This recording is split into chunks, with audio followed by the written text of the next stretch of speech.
عليكم ورحمة الله وبركاته. أعزائي التلاميذ، مرحبا بكم من جديد. إذن اليوم بحول الله مع الشطر الخامس من سورة يوسف من الآية 69 إلى 88. قال تعالى: ولما دخلوا على يوسف آوى إليه أخاه قال إني أنا أخوك فلا تبتئس بما كانوا يعملون. فلما جهزهم بجهازهم جعل السقاية في رحل أخيه ثم أذن مؤذن أيتها العير إنكم لسارقون. قالوا وأقبلوا عليهم ماذا تفقدون؟ قالوا نفقد صواع الملك ولمن جاء به حمل بعير وأنا به زعيم.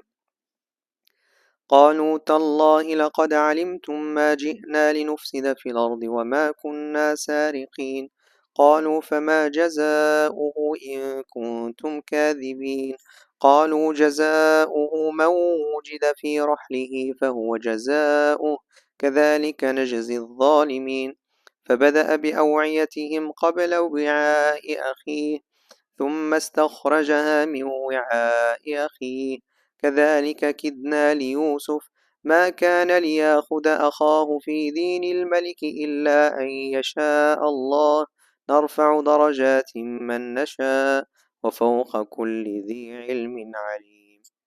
مضمون الآيات: حرص يوسف على إبقاء أخيه الشقيق بتدبيره لحيلة بجعل مكيال الملك في رحل أخيه، ودفاع الإخوة عن أنفسهم من تهمة السرقة مع استدراج يوسف عليه السلام لإخوته للحكم على السارق بشريعة يعقوب عليه السلام.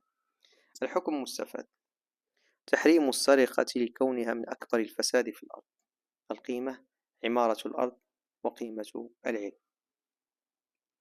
الآيات: قالوا إن يسرق فقد سرق أخ له من قبل فأسرها يوسف في نفسه ولم يبدها لهم قال أنتم شر مكانا والله أعلم بما تصفون.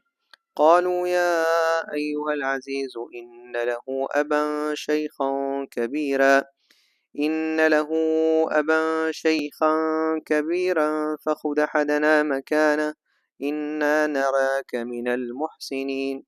قال معاذ الله أن ناخذ إلا من وجدنا متاعنا عنده إنا إذا لظالمون. مضمون الآيات: عفو يوسف على إخوته رغم اتهامهم له بالسرقة، وفشل الإخوة في التفاوض مع يوسف بأخذ أحدهم مكان أخيهم الأصغر. الحكم المستفاد: استحباب العفو والتسامح مع وجوب العدل في الحكم بين الناس. القيم: العفو والتسامح، قيمة العدل، التفاوض والإحسان. الآيات: فلما استيئسوا منه خلصوا نجيا قال كبيرهم ألم تعلموا أن أباكم قد أخذ عليكم موثقا من الله ومن قبل ما فرطتم في يوسف فلنبرح الأرض حتى يأذن لي أبي أو يحكم الله لي وهو خير الحاكمين. ارجعوا إلى أبيكم فقولوا يا أبانا إن ابنك سرق وما شهدنا إلا بما علمنا وما كنا للغيب حافظين. واسأل القرية التي كنا فيها والعير التي أقبلنا فيها وإنا لصادقون. مضمون الآيات: تشاور الإخوة فيما بينهم بعد يأسهم من استرجاع أخيهم، وإصرار الأخ الأكبر على البقاء في مصر ناصحا إياهم إخبار أبيهم بحقيقة ما حصل.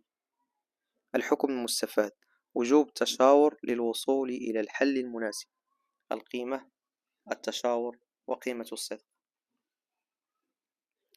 قال بل سولت لكم أنفسكم أمرا فصبر جميل عسى الله أن يأتيني بهم جميعا إنه هو العليم الحكيم.